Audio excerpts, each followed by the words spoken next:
पर्यो हैन खान सक्नु पर्यो मेरो चाहिँ छोरो साथै जन्मेर 1 वर्ष नि म 10 बोतल खाएर सुत्छु साथै के बोलेको भनेको नि डाइरेक्ट भिडल च्यालेन्ज जस्तो भयो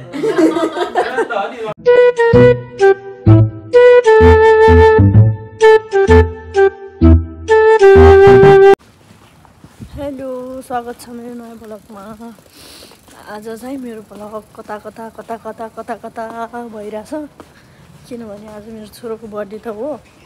तर खासै सेलिब्रेट चाहिँ गरिरहेको छैन अहिले म यसो सानो मात्रै केक लिएर आउँछु भनेर चाहिँ बाहिर निस्किरहेको छु छोरो घरमै सुतिरह अब फर्स्ट बर्थडे खासै तामझाम नगरौँ भन्ने मेरो सोच हो त्यही माथि मलाई पनि खासै सन्चो छैन कि अब धेरै खतरा बनाम टमटम गरौँ भन्ने जस्तो कन्डिसन छैन हल्का बिरामी छु त्यही भएर एकछिनमा देखिहाल्नुहुन्छ म यतातिर डुल्दैछु जापानमा अहिले राति भइसक्यो 5 बजे 4 बजे नै राति भइहाल्छ यहाँ चाहिँ आजभोलि चाहिँ 5 बजी हुन्छ जाडो मौसममा त 4 बजे नै अँधेरो भइसक्छ कि अहिले चाहिँ कति बज्यो ठ्याक्कै थाहा छैन 6 जति बजेको होला सायद मेबी अँधेरै छ लाइट बलिरह के चाहिँ म यहाँदेखि लिन्छु होइन पहिला चाहिँ म यसो फिनिस भए जस्तो छ के त के हो थाहा छैन फिनिस भएपछि लिँदिनँ किनभने के पनि डेकोरेसन गरेको छैन अलिकति मात्रै हो यतिकै क्यान्डल मात्र बालिदिउँ भन्ने मेरो सोच हो लास्टमा केक हेरेको केक चाहिँ सकिसके रहेछ छैन कति पनि केक अब यत्तिकै त काट्न खासै मन त थिएन त्यो पनि सानो लगिदिउँ भनेको केक नै छैन रहेछ नजिकमा टाढा चाहिँ अब जाने कि नै अब बुढालाई चाहिँ उनीकाइ गर्छु ल्याइसिन्छ कि नै के भन्छिन्छ डिसिसन सुन्नु त्यो पनि म त जे गर्दा नि ठिक छु झ्याउ लाग्यो खासमा मन नभएको त मलाई नै हो किनभने म खासै सन्चो पनि छैन अनि बाबु पनि सानै छ नि त बर्थडे मनाएको खासै उसलाई केही थाहा पनि हुँदैन मेमोरीको लागि मात्रै भनेर चाहिँ सानो केक लिएर गरिदिन्छु भनेको त्यही केक पनि छैन रहेछ अब गरौँ कि ठिकै छ जे होला ल म चाहिँ घर आइपुग्यो घरमा चाहिँ तयार यस्तो छ फेरि सिरियस हो र पनि ढोका चाहिँ दिए जस्तै तर म बुढी हो भने ढोका चाहिँ दिएको छैन यो पनि घुम्छ यस्तो छ ड्यान्स कुन चाहिँ उतातिर सुतेको बेला के देखाउनु खारा के हो अनि म चाहिँ हाम्रो रुमदेखि ठ्याक्कै माथि चाहिँ दिदीहरू बस्नुहुन्छ कि नेपाली चिनजानकै छिमेकी भनौँ न होइन छिमेकी पनि फ्यामिलीको सेकेन्ड पार्ट हो भन्ने लाग्छ मलाई त्यही भएर पार्टी नभए पनि बोलाउन आइरहेको छु घन्टी बजाउँछु ल अब चाहिँ यहाँदेखि ढोका खोलेर म भिडियो बनाउँछु अब तिनीहरू धेरै आउने भयो मान्छे धेरै भन्दा नि त्यही दिदीहरू अलिक झ्याउँछ भनेर फेरि म यसो मेरो एकदम मिली दिदी हो भिडियो देखाइरहेको छ नानी हो नि यिनी चाहिँ यहीदेखि फर्किहाल्छु भात खाइ बोल्ल ए यो राख्छु म जान्छु अब खाना बोलाउनु ह्यापी बर्थडे भन्दै हो बन्टुलाई फेरि पनि ल बाइ बाइ सानो बाइ बन्टु थ्याङ्क यू भन थ्याङ्क यू बस्नु है त ल फेरि खाना फेरि खाऊँ है त फ्यामिलीको सेकेन्ड पार्ट हो नि त ऊ पनि छिमेकी पनि मलाई चाहिँ मनदेखि मान्यो भने चाहिँ सबै आफ्नो हुन्छ जस्तो लाग्छ अनि राम्रो व्यवहार गरेपछि जो पनि आफ्नो नै हुन्छ जस्तो लाग्छ त्यही भएर मलाई चाहिँ केही कुरामा छुटाउनु मन लाग्दैन कि अब म ढोका बन्द गरेर यहाँदेखि यसरी जान्छु हामी चाहिँ 3 फ्ल्याटमा हो बस्ने अनि 2मा त्यहाँ दिदीहरू चाहिँ 3मा हो अब रुममा पुग्छु हामी बस्ने रुम चाहिँ यो तर भाइ नै छैन है आइसक्यो नि चाहिँ वेटिङमा बस्नु भिनाजु पनि आइसक्नु भएको छ दिदी पनि आइसक्नु भएको छ खै दिदीहरू भन्ने यतातिर ल स्पेसल त खासै छैन त्यही पनि रियान्सले भेट्नलाई टाढादेखि आउनु भएको धेरै खुसी भइरह अब म थोरै खाना बनाउँछु उता बिजीको बिजी छ बोल्छु र यिनलाई राम्रो होस् थोरै अलिकति अरू त केही नहोस् यिनलाई सन्चो होस् ए भगवान टिका पनि कानमा लगाइदिनु भयो बुद्धि आओस् अरू भनेको त्यस्तै हो होइन छोरो यिनलाई भनेको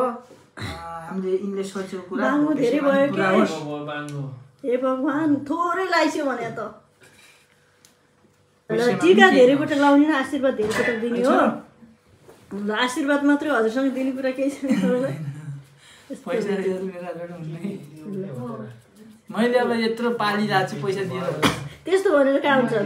ल यता आइसो म लगाइदिन्छु त्यही बस्यो म यताबाट लगाइदिन्छु ल मेरो छोरोको फर्स्ट बर्थडे पहिला यहाँ माथि त्यसपछि लगाइदिन्छु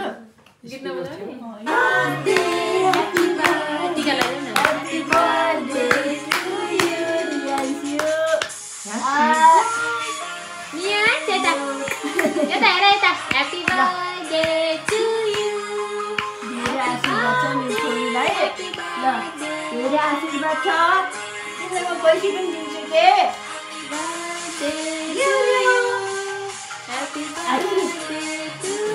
मेरो तर्फबाट हो दिनु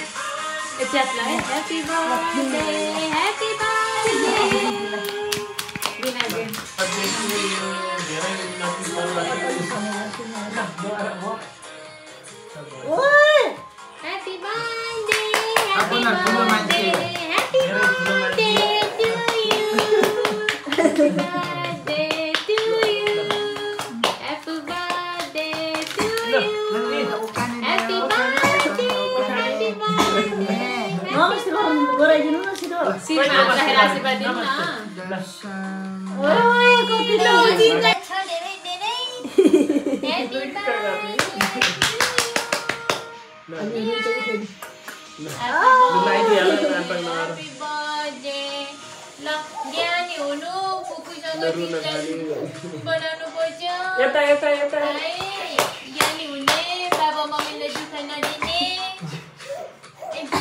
ल नमस्ते गरिदिनु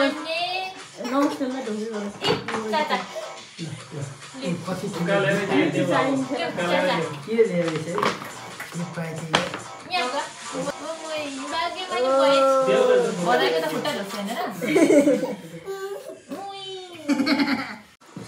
गिफ्ट आयो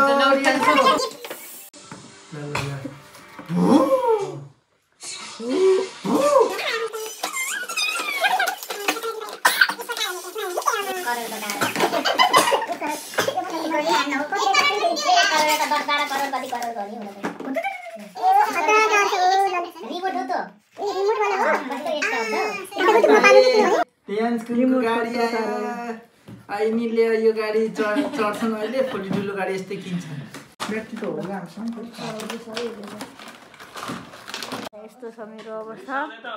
दुखेर यता दिदी निराश भएर बसिरहेको छ किनभने भिनाजुले मान्दै मान्छेन यही वर्ष भनेको यो चाहिँ हाल्नै पर्छ भिनाजु एकदम मान्दै मान्नु भएन यहाँ दिदीले बस्न मन भइरहेछ हामीलाई वाइन खान चाहिँ रेडी हुनुहुन्छ अहिले वाइन खुवाएर भिनाजुलाई च्याप बनाएर होस् घुमाएर यहीँ सुताउनुपर्छ आज भिनाजुले मेरो प्लानिङ त्यस्तो छ सक्सेस हुन्छ कि ल ल ल ल हाल्दै ओसिन्छ ल म चाहिँ खाँदिनँ किनभने त्यहाँ 3वटा छ मैले चाहिँ खाँदिनँ मैले खाएपछि फेरि सिधै नेपालदेखि फोन आउने गाह्रो छ त्यही भएर म खाँदिनँ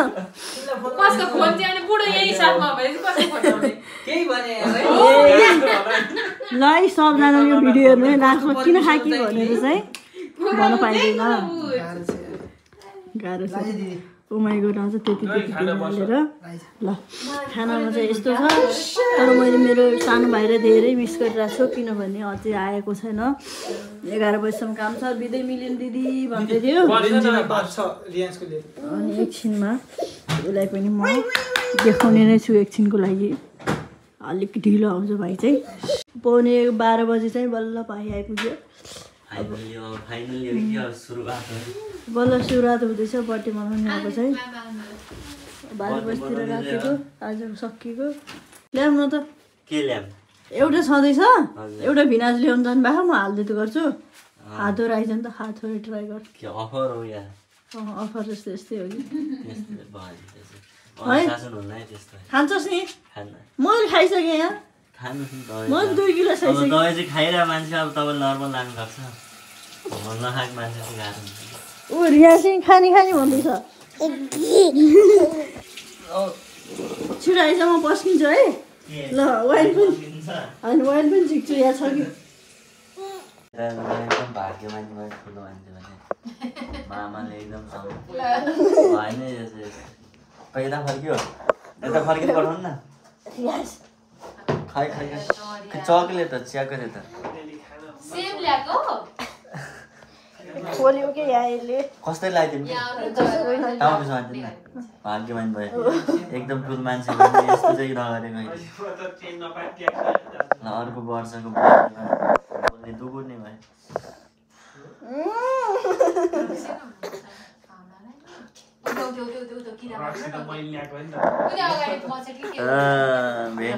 ल मान्छ ल ढोकर भाग्यमानी भयो ल लक्ष्मी चाहिँ थाल्न राखेको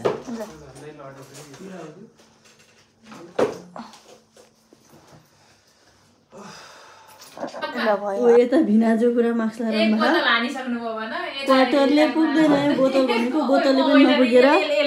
सेकेन्ड बोतल आइसक्यो यता पुरा एक वर्षमा सुरु बर्थडेमा एक बोतल त के हो 4 बोतल खानु पर्ने ल भिनाजुले 4 बोतल खाने हुन्छ टेन्सन नगर्नु ल राति भए पनि लिन चाहिँ जाने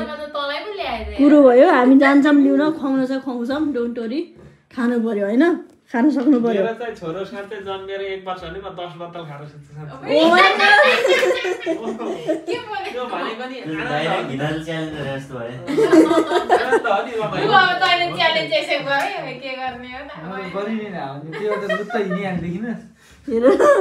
यो कति खुसीको पल के हुन्छ त नि छोरो बाबु बनेर 1 वर्ष बिताउनु भने सानो ल रुपेश पनि भाइ सुनिराखे ए खाराली काटेर दिनु भन्नु त के भन्नु मलाई थाहा छ के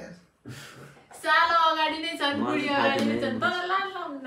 मलाई थाहा छ कि एक कहानी थाहा छ होइन आशिक दिवानाहरू सब थाहा छ कि